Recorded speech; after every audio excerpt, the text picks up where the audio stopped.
নিরাপত্তাটা পাচ্ছি না, সেটা কি তাদের দেখার বিষয় নয়?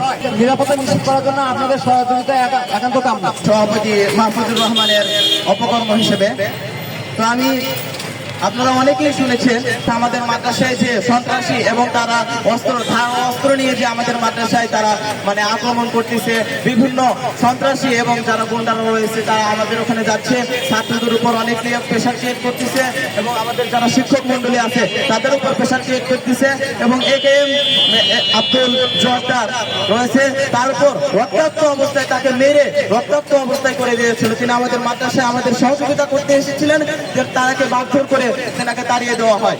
সভাপতির দশর এবং সারোয়ার হোসেন, আসলাম হোসেন দীপু মসজিদের দান বাক্স থেকে হস্তক্ষেপ করেন এবং দান বাক্স টাকা তিনি বাসায় নিয়ে যান। 17টি তালিকা করেছি ইঞ্জিনিয়ার মাহফুজুর রহমানের অপকর্মের, 17টি এরকম তালিকা থাকে। আমরা কিভাবে পড়ালেখা করব?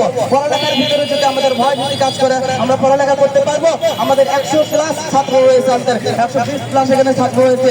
সন্ত্রাসীর কারণে যিনি প্রতিষ্ঠানে যদি সন্ত্রাসী থাকে আপনারা আইন শৃঙ্খলা বাহিনী রেখে আমরা এখানে কোনো নিরাপত্তা পাচ্ছি? তাহলে তিনি প্রতিষ্ঠানকে রক্ষার জন্য আপনারা আপ্রাণ চেষ্টা চালিয়ে যাবেন যেন আল্লাহ রাব্বুল আলামিন এই তিনি প্রতিষ্ঠানকে নিয়ামত পরিণত বলে হতে রাখেন এবং ওনাদের পাখিরা যেন ওখানে কোরআন এবং হাদিস পড়ে তিনি তার পুরো পৃথিবীর মধ্যে পৌঁছে দিতে পারে।